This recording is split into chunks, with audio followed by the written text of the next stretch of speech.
بسم الله الرحمن الرحيم.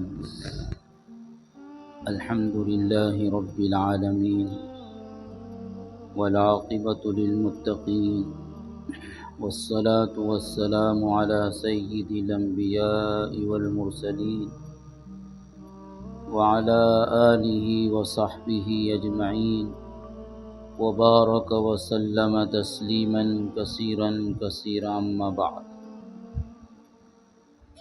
فاعوذ بالله من الشيطان الرجيم. بسم الله الرحمن الرحيم.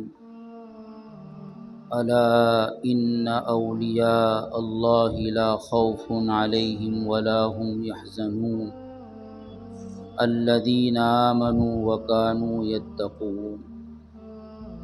صدق الله العظيم وصدق رسوله النبي الكريم.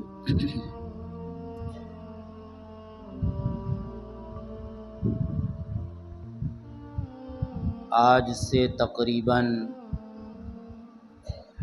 9 صدی ہجری پہلے ایک بہت بڑے بزرگ گزرے ہیں جن کی وفات 10 ربیع الثانی کو ہوئی تھی، اور انہی بزرگ کے حوالے سے بہت سے ناسمجھ لوگ 11ویں کی فاتحہ لگاتے ہیں.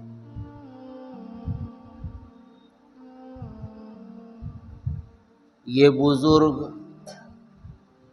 ایران کے ایک علاقے جیلان اور گیلان میں پیدا ہوئے، جن کا نام تھا شیخ عبد القادر.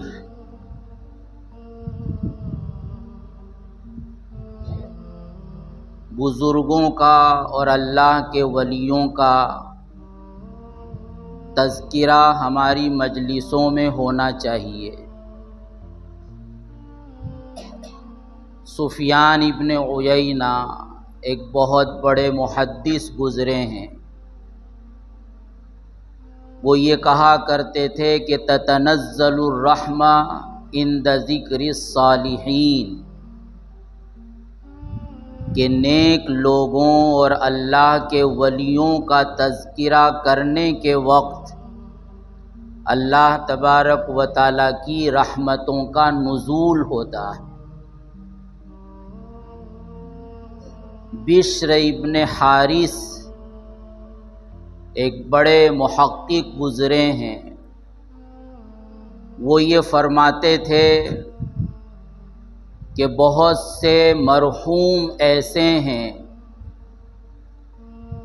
کہ جن کا تذکرہ کرنے سے مردہ قلوب میں زندگی پیدا ہو جاتی ہے،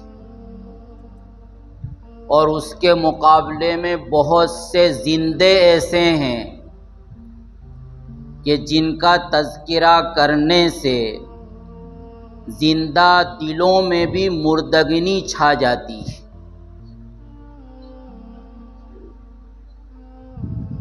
تو اس لیے انسان کو اپنی مجلسوں کے تذکرے میں بھی اس بات کا لحاظ کرنا چاہیے کہ میں کن لوگوں کا تذکرہ کر رہا ہوں. صبح سے لے کر شام تک میری زبان پر کس کا نام آ رہا ہے، اور دوستوں کی محافل میں مجالس میں کس کا تذکرہ ہو رہا ہے. کیونکہ اس ملفوظ کے مطابق بہت سے ایسے ہیں کہ جو دنیا سے جا چکے ہیں، لیکن اگر ہم ان کا نام لیتے ہیں، ان کا تذکرہ کرتے ہیں، تو اس کی وجہ سے ہمارے دلوں میں نور پیدا ہو جاتا ہے،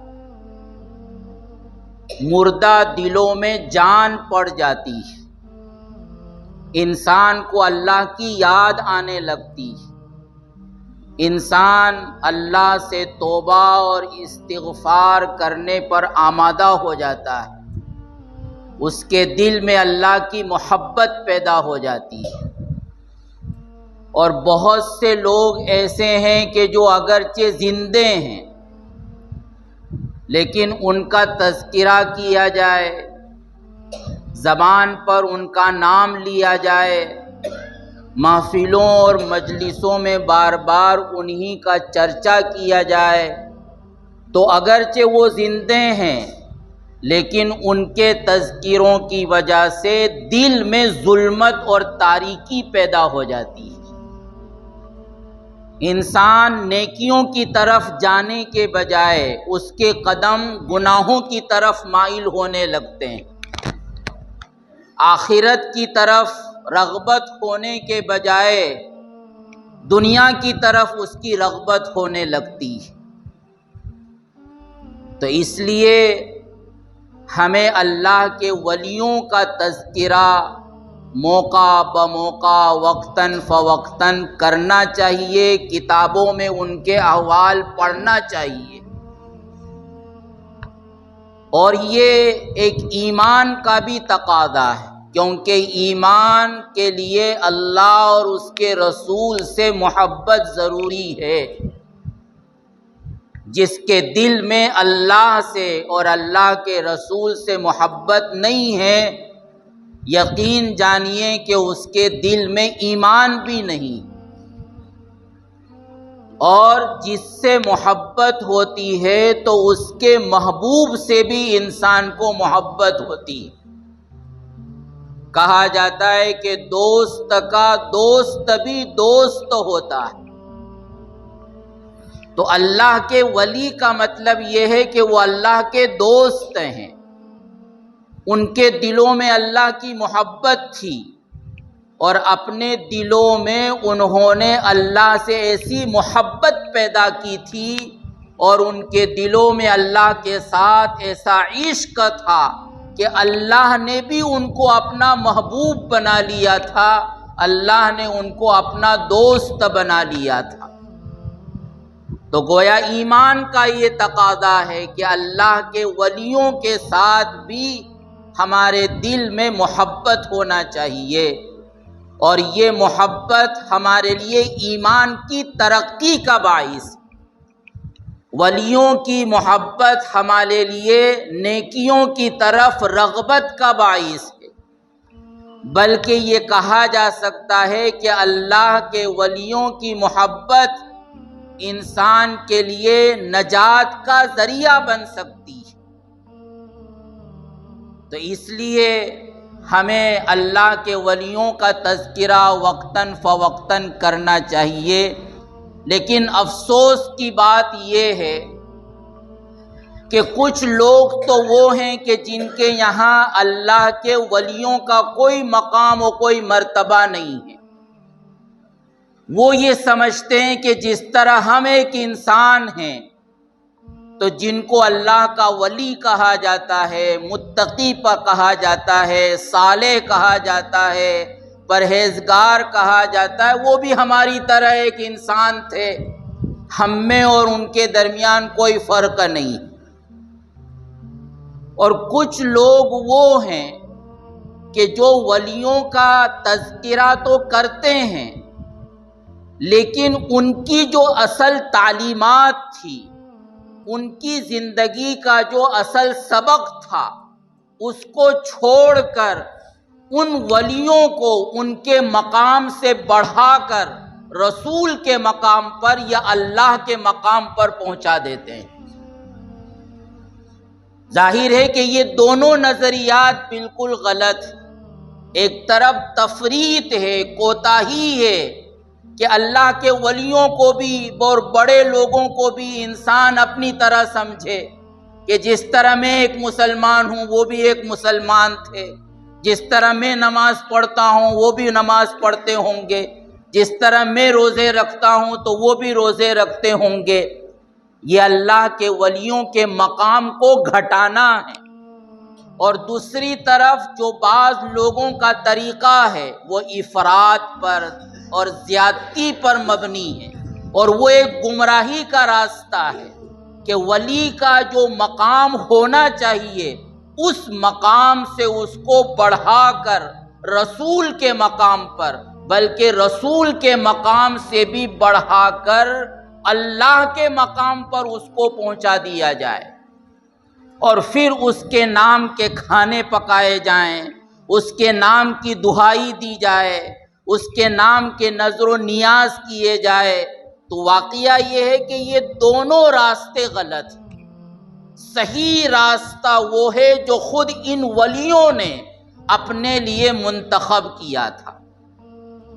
تو بہرحال شیخ عبد القادر جیلانی علیہ رحمہ یہ اللہ کے ایک بہت بڑے ولی اور بزرگ گزرے ہیں۔ ایران میں پیدا ہوئے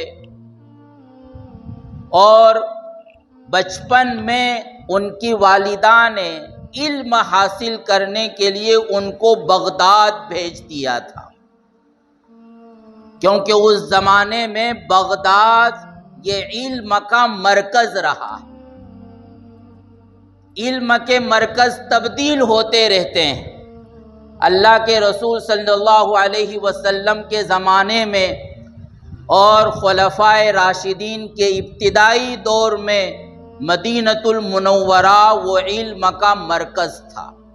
دنیا سے لوگ وہاں پہنچتے تھے اور علم حاصل کرتے تھے۔ اس کے بعد عراق اور بغداد وہ علم کا مرکز بن گیا تھا۔ حضرت علی رضی اللہ تعالی عنہ نے جب عراق کو اپنا دارالخلافہ بنایا تھا تو وہاں صحابہ اور تابعین کی ایک بڑی جماعت جا کر مقیم ہو گئی تھی۔ تو وہ خلفائے بنو امیہ کے دور میں اور اس کے بعد خلفائے عباسیہ کے دور میں بھی بغداد یہ علم کا مرکز رہا۔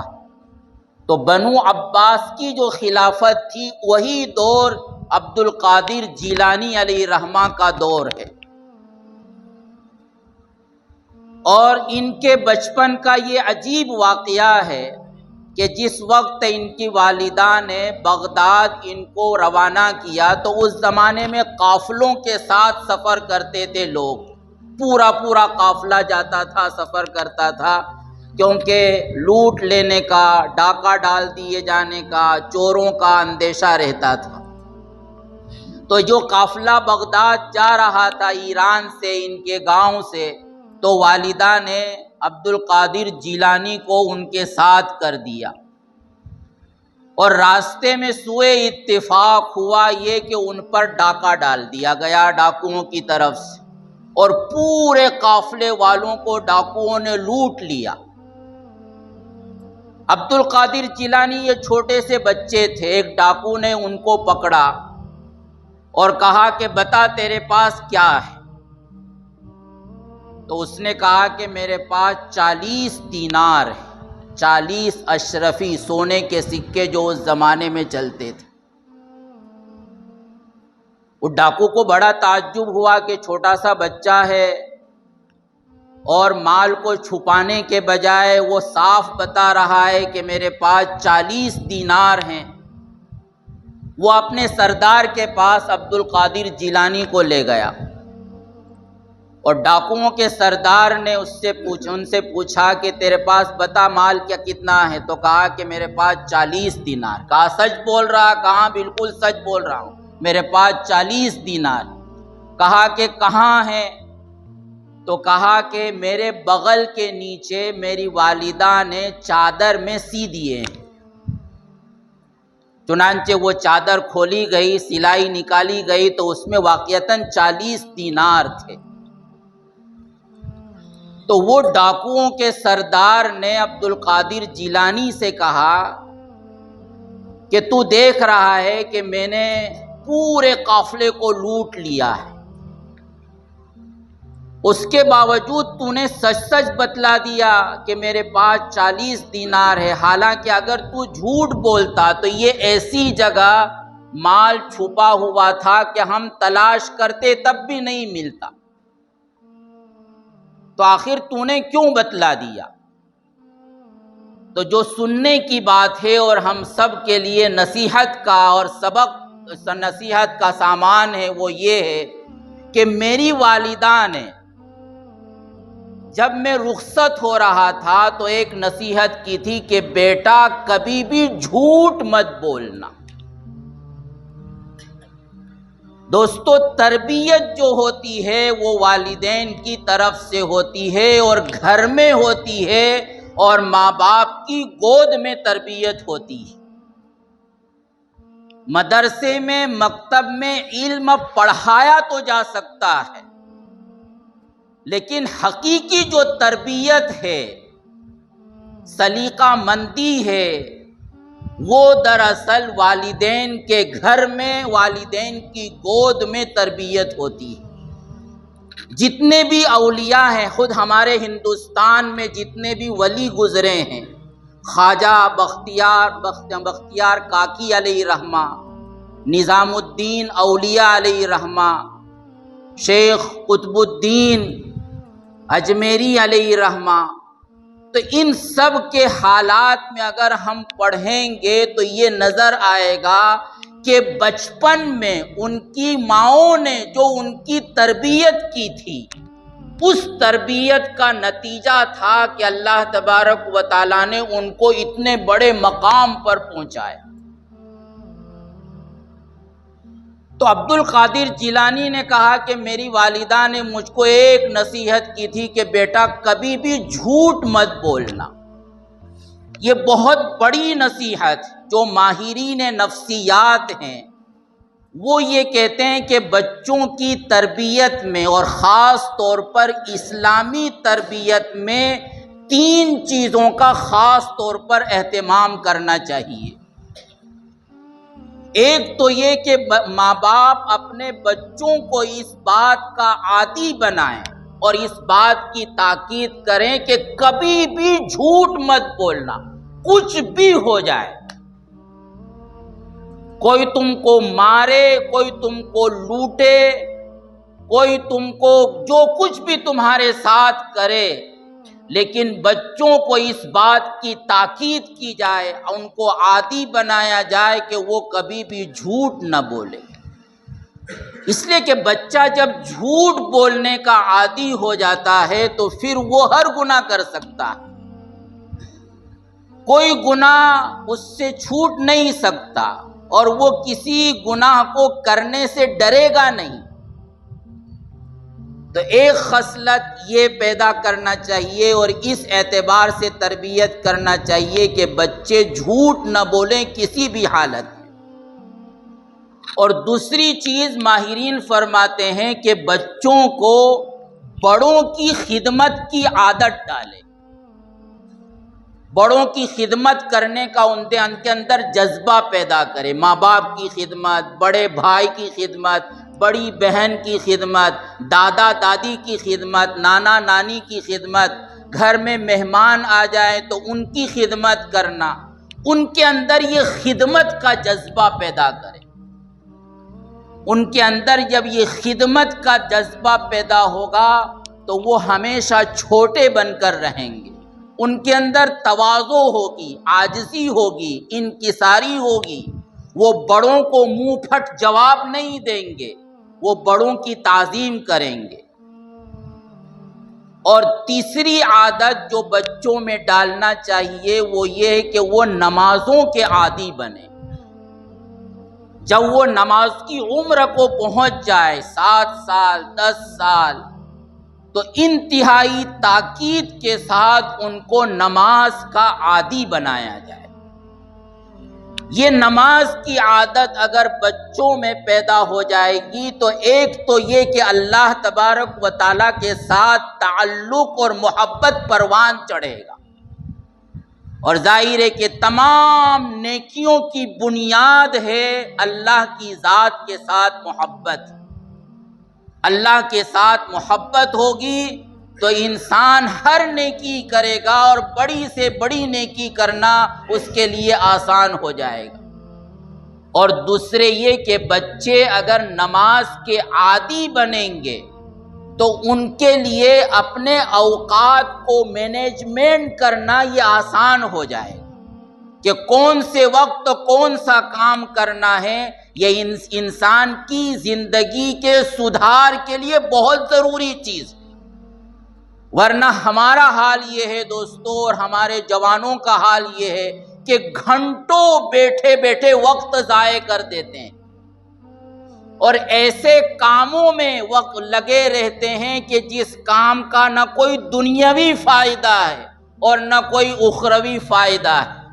اور آج کل تو فائدہ کیا ہوتا، گناہوں میں مبتلا رہتے ہیں۔ تو اوقات کو صحیح مینجمنٹ کرنا، کون سا وقت کس کام کے لیے ہے، اس کا بچوں کو عادی بنانا، بچوں کی تربیت میں اس کا انتہائی دخل ہوتا ہے۔ تو بہرحال ان کو یہ نصیحت کی کہ بیٹا کبھی بھی جھوٹ نہ بولنا۔ اب جب یہ عبد القادر نے اپنی والدہ کی نصیحت اس سردار کے سامنے، ڈاکوؤں کے سردار کے سامنے بیان کی اور کہا کہ اس کی وجہ سے میں جھوٹ نہیں بولا، اور مجھے معلوم ہے کہ تم میرا مال لوٹ لوگے، لیکن پھر بھی میں نے سچ بتا دیا کہ میرے پاس 10 اشرفی ہے۔ یہ سن کر وہ ڈاکوؤں کے سردار کے آنکھوں میں آنسو آ گئے، اور وہ یہ سوچنے لگا کہ اتنا چھوٹا سا بچہ اپنی ماں کی نافرمانی کرنے کو تیار نہیں ہے، اور ماں نے ایک نصیحت کی اور اس نصیحت پر عمل کرنے کی وجہ سے وہ اپنا نقصان اپنی آنکھوں سے سامنے دیکھ رہا ہے، پھر بھی وہ والدہ کی نصیحت کے خلاف کرنے پر آمادہ نہیں ہے، تو میرا کیا حال ہے کہ میں کتنی اللہ کی نافرمانی کر رہا ہوں۔ اس کے دل پر یہ چوٹ لگی اور اس کے نتیجے میں ڈاکوؤں کے سردار نے توبہ کی، اور جب سردار نے توبہ کر لی تو اس کے جتنے بھی چیلے چپاٹے تھے سب نے توبہ کر لی۔ یہ ایک والدہ کی نصیحت کا یہ اثر ہوا کہ بچے نے اپنی والدہ کی ایک نصیحت پر عمل کیا، تو اس کے نتیجے میں وہ سینکڑوں لوگوں کی ہدایت کا سامان بنا۔ اور یہی وجہ ہے کہ عبد القادر جیلانی علیہ رحمہ کی باتوں میں اللہ تبارک و تعالیٰ نے ایسی تاثیر رکھی تھی کہ کوئی مجلس ایسی نہیں ہوتی تھی تقریباً کہ جس میں توبہ کرنے والے اور اسلام قبول کرنے والے موجود نہ ہوں۔ مورخین نے، تاریخ نگار نے لکھا ہے کہ عبد القادر جیلانی علیہ رحمہ کے ہاتھ پر 5000 یہودی اور عیسائیوں نے اسلام قبول کیا، اور 1,00,000 سے زائد گنہگار ان کے ہاتھ پر تائب ہوئے ہیں۔ یہ اللہ تبارک و تعالیٰ نے عبد القادر جیلانی علیہ رحمہ سے ہدایت کا کام لیا تھا۔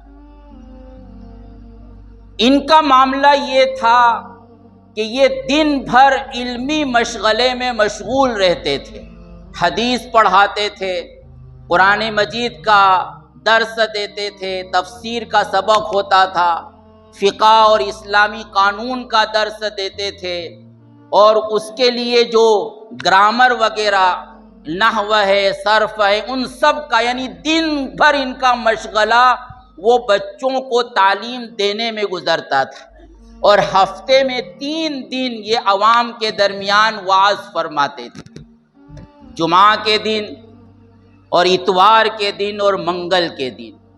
اور ان مجالس کا یہ حال ہوتا تھا کہ ابتدا میں تو لوگ 3 آدمی 4 آدمی، لیکن جب اللہ تبارک و تعالیٰ نے ان کو قبولیت کا مقام عطا فرمایا، ان کے تقوی کی بنیاد پر، ان کی طہارت کی بنیاد پر، اللہ کے ساتھ محبت اور عشق کی بنیاد پر، تو ان کی مجلس میں لاکھوں اور ہزاروں لوگ ہوتے تھے، اور کوئی مجلس ایسی نہیں ہوتی تھی کہ جس میں کوئی اسلام قبول کرنے والا نہ ہو یا اپنے گناہوں سے توبہ کر کے سچی اور پکی زندگی گزارنے والا نہ ہو۔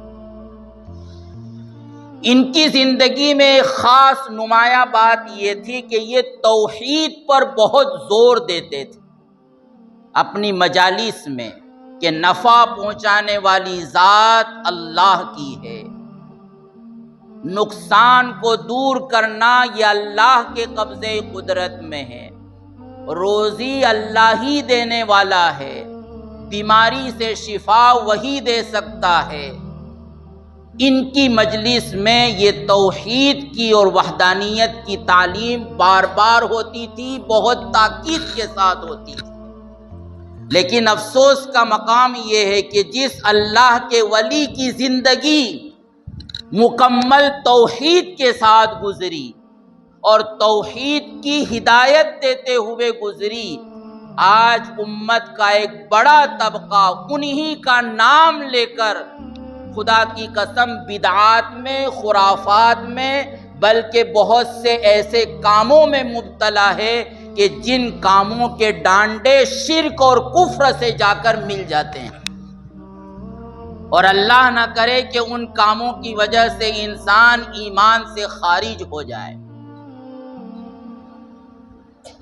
عبد القادر جیلانی علیہ رحمہ کی ایک اہم خصوصیت یہ تھی کہ حق بات کہنے سے وہ کبھی بھی ڈرتے نہیں تھے۔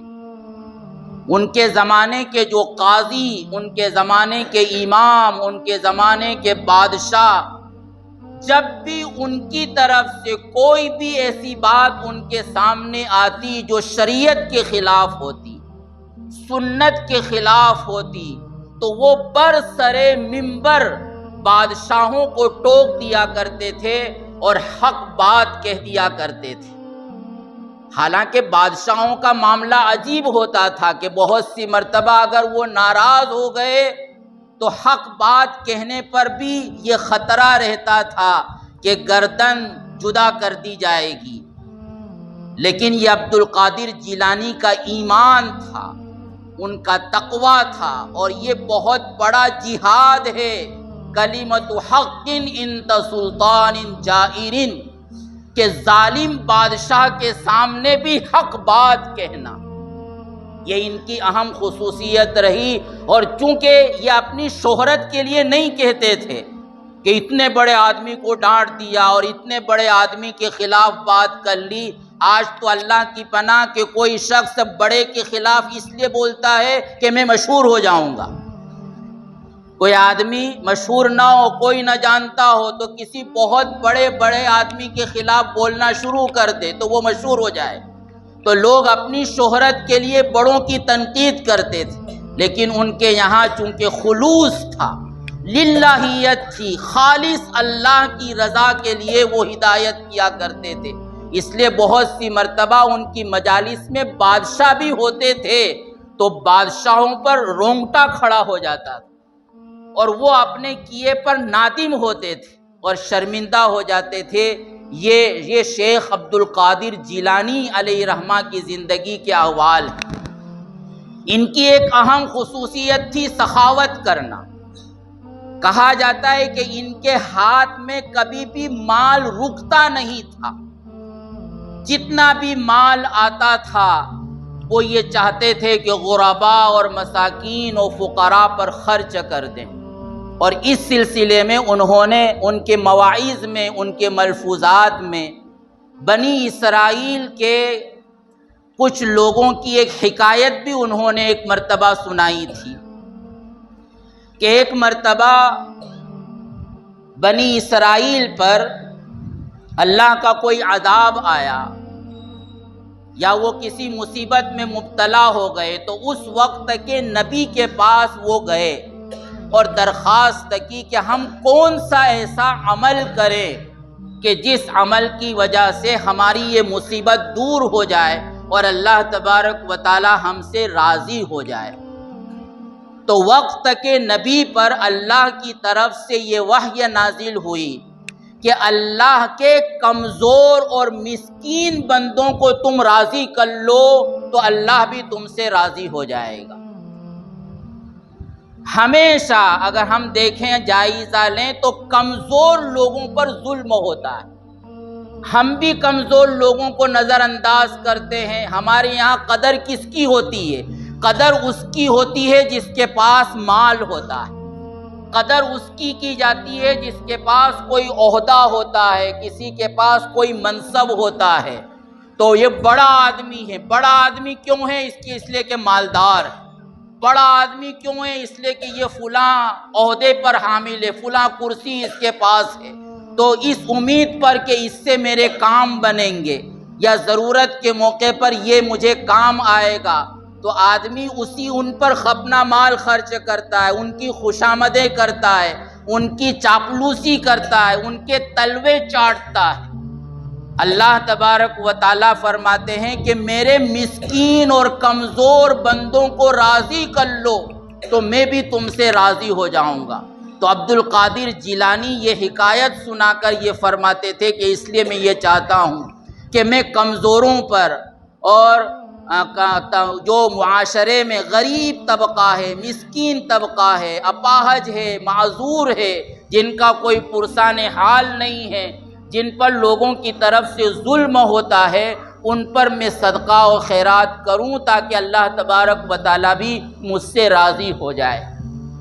تو بہرحال یہ عبد القادر جیلانی علیہ رحمہ کی کچھ خصوصیات ہیں جو بیان کی گئی، اور مقصد اس کا یہ ہے کہ 11ویں کی فاتحہ لگا لینا یہ عبد القادر جیلانی کا حق نہیں ہے، یہ تو ان کی ناراضگی کا سبب ہے، کیونکہ اگر فاتحہ سے مقصود ایصال ثواب کرنا ہے تو سال کا ہر دن وہ ایصال ثواب کے لیے ہو سکتا ہے، اس کے لیے کوئی دن کی تخصیص کی ضرورت نہیں۔